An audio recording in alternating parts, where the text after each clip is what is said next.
వాగర్థావివ సంపృక్తౌ వాగర్థ ప్రతిపత్తయే జగతః పితరౌ వందే పార్వతీ పరమేశ్వరౌ. ఆదిత్యాయ చ సోమాయ మంగళాయ బుధాయ చ గురుశుక్రశనిభ్యశ్చరాహవే కేతవే నమః. శృంగేరి జగద్గురు పీఠాధిపతులకి, కంచిపీఠాధిపతులకి నమస్కారములు తెలియజేసుకుంటూ కార్యక్రమాన్ని ప్రారంభిద్దాం. ఈ జూన్ 16వ తారీఖు నుంచి 30వ తారీఖు వరకు ద్వాదశ రాశులలో జన్మించినటువంటి వారికి ఏ విధంగా ఉండబోతుందో తెలుసుకునే ప్రయత్నం చేద్దాం. ముందుగా వీక్షించేటువంటి ప్రేక్షకులకి ఒక చిన్న మనవి. చాలామంది ఎంతో గొప్పగా ఆదరిస్తూ వస్తున్నారు ఈ యొక్క రాశుల ఫలితాలకు సంబంధించి. ప్రతి 15 రోజులకు ఒకసారి చేస్తూ ఉన్నాం.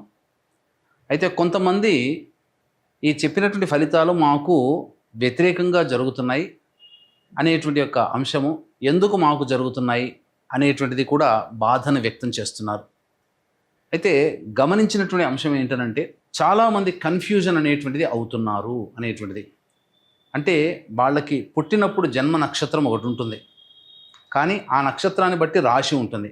ఆ రాశిని మీరు పరిగణనలోకి తీసుకోకుండా మీ యొక్క నామ నక్షత్రానికి మాత్రమే ఉన్నటువంటి రాశిని పరిగణనలోకి తీసుకుంటున్నారు.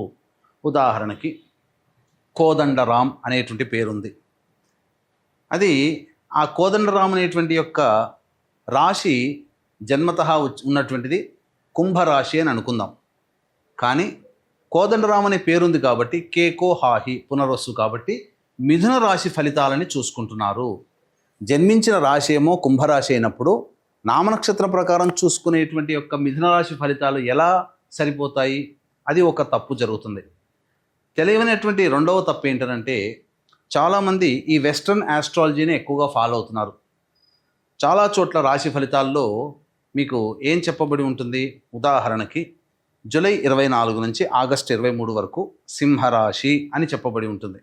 అంటే ఆ మధ్యలో పుట్టినటువంటి వాళ్ళందరూ కూడా సింహరాశి చూసుకోవాలి అని చెప్పి ఆ జొడాయిక్ సైన్ ప్రకారం వాళ్ళు, అదంటే సన్ జొడాయిక్ సైన్ ప్రకారం.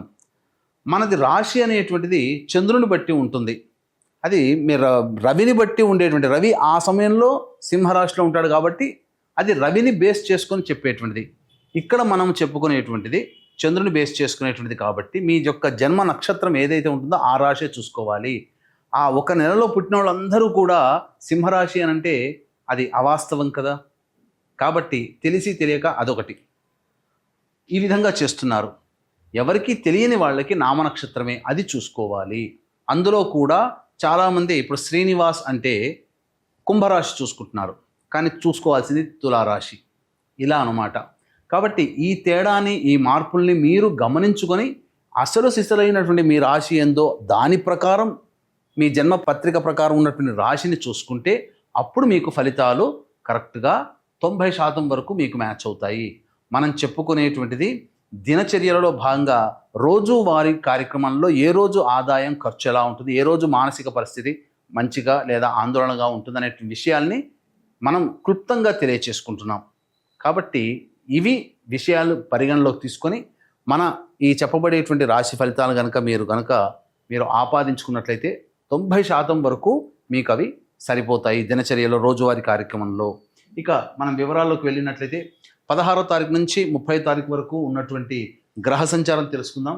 మీనరాశిలో శని సంచారం, అలాగే మేషరాశిలో శుక్రుడు మరియు రవి బుధ గురు యొక్క గ్రహ సంచారము మిథున రాశిలోకి, అలాగే 23వ తారీఖు నుంచి బుధుడు కర్కాటక రాశిలో ప్రవేశం చేస్తారు. అలాగే కుజుడు కేతు సింహరాశిలో మరియు రాహువు కుంభరాశిలో సంచారం జరుగుతుంది.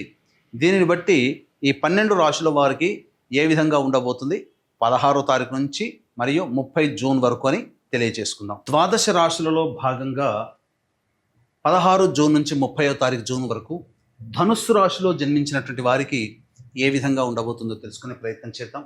ముఖ్యంగా ఈ ధనుస్సు రాశిలో జన్మించినటువంటి వారికి ఇది వరకు దాంపత్య సమస్యలు ఏవైతే ఉంటాయో అవన్నీ కూడాను పరిష్కారం చేసుకునే అవకాశాలు లభిస్తాయి. అన్యోన్య దాంపత్యం చక్కగా ఉంటుంది. అలాగే వ్యాపార భాగస్వాముల మధ్య ఉన్నటువంటి పొరపచ్చాలు తొలగి అనుకూలమైనటువంటి వాతావరణంలో కలిసిమెలిసి పనిచేసుకుంటారు. లేదా మీకు ఎవరితో శత్రుత్వ భావనలు ఉంటాయో వాళ్ళతో మీరు సంప్రదింపులు జరుపుకుంటే తప్పకుండా అనుకొని మీరు చక్కగా ప్రయాణం చేసే అవకాశాలు చక్కగా ఉన్నాయని చెప్పవచ్చు. విలువైనటువంటి వస్తువులు, ఖరీదైనటువంటి దుస్తులు, గృహోపకరణాలు చక్కగా కొనుగోలు చేస్తారు. మీ హుందాతనాన్ని పెంచుకునే విధంగా మీ యొక్క కార్యక్రమ రూపకల్పన ఈ యొక్క శుక్రగ్రహ సంచార ప్రభావంలో మీకు కలుగుతుందని చెప్పవచ్చు. అయితే ఈ యొక్క ధనుస్సు రాశి వారికి అర్ధాష్టమ శని దోష ప్రభావం ఉన్నటువంటి కారణం చేస్తున్నటువంటి పనులలో నత్తనడకన సాగుతాయి. కొన్ని కష్టములు అనేటువంటివి ఉంటాయి. సంతృప్తి పొందలేనటువంటి పరిస్థితి, ప్రతి ప్రయత్నంలో ఒక ఆందోళనతో కూడుకున్నటువంటి జీవన విధానం ఉంటుంది. కాబట్టి దైవానుగ్రహాన్ని పొందే ప్రయత్నం చేయండి. రాహుగ్రహ సంచార ప్రభావం సంపూర్ణంగా అనుకూలంగా ఉండడం, కేతువు కూడా అనుకూలంగా ఉండడం, ఈ కారణం చేత మంచి స్థితిగతులు కలుగుతాయి. తద్వారా మాయా నుంచి మీరు బయటపడతారు. అంటే ఏది సరైనది ఏది సరికాదు అనే విషయ జ్ఞానం మీకు కలుగుతుంది. తద్వారా మీరు ఎంచుకున్నటువంటి రంగంలో ముందుకు సాగడానికి మంచి అవకాశములు, మార్గాలు ఈ రాహుకేతులు మీకు అనుకూలిస్తాయని చెప్పవచ్చు. ఇక ప్రధానంగా చూసుకున్నట్లయితే ఈ యొక్క ధనుస్సు రాశి వారికి బుధగ్రహ సంచార ప్రభావం 22వ తారీఖు వరకు కూడా అనుకూలంగా లేదు. కాబట్టి ఒక వారం రోజుల పాటు అనుకూలంగా ఉండదు. 23వ తారీఖు నుంచి బుధుడు సంపూర్ణంగా అనుకూలంగా ఉన్నటువంటి కారణం చేత పెట్టినటువంటి పెట్టుబడులకి సంబంధించి లాభాన్ని పొందడం అనేటువంటిది జరుగుతుంది. లేదా మీరు ధనపరమైనటువంటి సమస్యల్ని తీర్చుకుంటారు. ఇదివరకు ఇచ్చినటువంటి డబ్బులు రాని బాకీలు 23వ తారీఖు తర్వాత వసూలయ్యే అవకాశం గోచరమవుతుంది. ముఖ్యంగా గురుగ్రహ సంచారము ఈ ధనుస్సు రాశి వారికి సంపూర్ణంగా అనుకూలంగా ఉంది. దైవానుగ్రహం ఉన్నటువంటి కారణం చేత కొద్ది ప్రయత్నంలోనే మీరు ఫలితాలు సాధించుకునే అవకాశం ఉంటుంది. కానీ అర్ధాష్టమ శని దోషం మీకు కొన్ని ఇబ్బందికర పరిస్థితులు. కాబట్టి ఇక్కడ శని మానవ ప్రయత్నాన్ని గట్టిగా చేయమని చెబుతున్నాడు. దైవానుగ్రహాన్ని గురువు అనుకూలిస్తున్నాడు, గుర్తుపెట్టుకోండి. కాబట్టి మీరు నిజాయితీగా కష్టపడండి. తప్పకుండా ఆ శని ప్రభావం నుంచి బయటపడి దైవానుగ్రహం అయినటువంటి గురువు మీకు సంపూర్ణముగా యోగాన్ని కలగజేస్తున్నారు. కాబట్టి ఏ పని ఎందైనప్పటికీ కూడాను దైవ ఆరాధన తప్పనిసరి అని ధనుస్సు రాశి వారు గమనించుకోవాలి.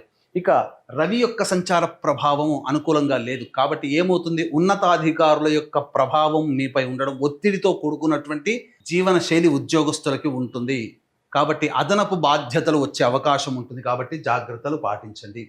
ఇక కుజగ్రహ సంచార ప్రభావము ప్రధానంగా న్యాయ సంబంధమైనటువంటి విషయాల్లో పైచేయి సాధించడానికి అనుకూలంగా ఉండబోతుంది.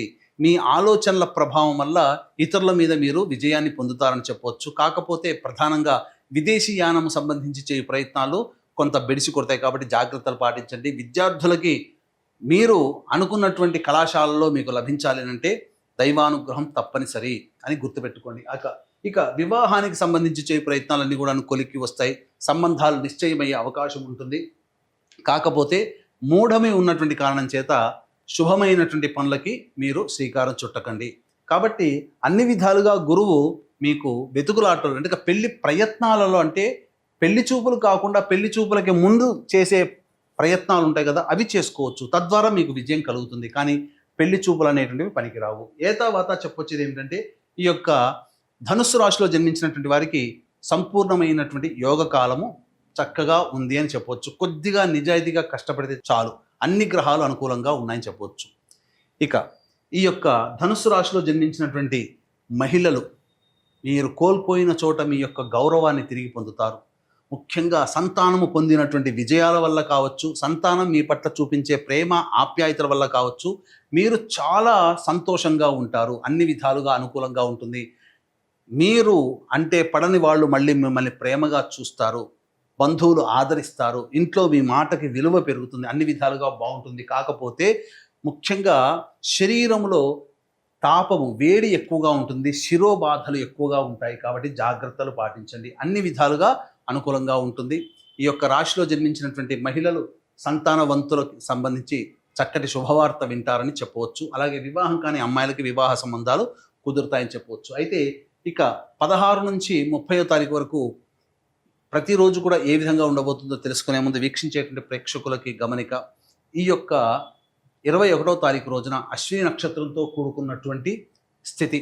కాబట్టి ఏకాదశి కూడా ఇంతటి మహాపర్వదినం రోజున మీ జాతకరీత్యా కలుగు విద్య, వివాహ, ఉద్యోగ, దాంపత్య, అనారోగ్య సమస్యల నివారణకి మరియు మేష, మిథున, కర్కాటక, సింహ, కన్య, వృశ్చిక, ధనస్సు, కుంభ, మీన రాశిలో జన్మించినటువంటి వారికి శనిదోష పరిహారార్థమై సర్వదోష నివారణ పూజలు, హోమాలతో పాటుగా సంపూర్ణ నవగ్రహ శాంతి అనేటువంటిది జరిపించి శక్తిపాతము చేయబడినటువంటి శంకరుంగలి మాలని మీకు అందివ్వడం జరుగుతుంది. అవకాశం ఉన్న వాళ్ళు కార్యక్రమ తదనంతరం కాంటాక్ట్ చేసి మీ గోత్రనామాదులు నమోదు చేసుకోవచ్చు. ఇక 16వ తారీఖు రోజున ప్రధానంగా ధన నష్టం ఉంటుంది, కుటుంబ సభ్యులతో వాగ్వివాదాలు ఉంటాయి, మనస్సు ప్రశాంతంగా ఉండదు, ఏదో ఒక వెలితితో మీరు జీవిస్తారు. 17, 18 తారీఖులో కనుక చూసుకుంటే ఇతరుల యొక్క సహాయ సహకారాలతో మీ పనులన్నీ పూర్తి చేసుకుంటారు. అలాగే రాని బాకీలు వసూలు వస్తాయి, ధనపరమైనటువంటి సమస్యలు తీరుతాయి, ఖర్చులకు మించిన ఆదాయం లభించడం ద్వారా సంతోషంగా ఉంటారు, విందులు వినోదాల్లో పాల్గొంటారు. 19, 20, 21, 22 ఈ తేదీలలో చూసుకున్నట్లయితే ముఖ్యంగా మోకాలు నుంచి పాదాలకి దెబ్బలు తాకే అవకాశం ఉంటుంది, వాహన ప్రమాదాలు చోటు చేసుకునే అవకాశం ఉంటుంది. కాబట్టి జాగ్రత్తలు పాటించండి. గృహ మరమ్మతులకి, వాహన మరమ్మతులకి ఖర్చులు అధికంగా ఉంటాయి.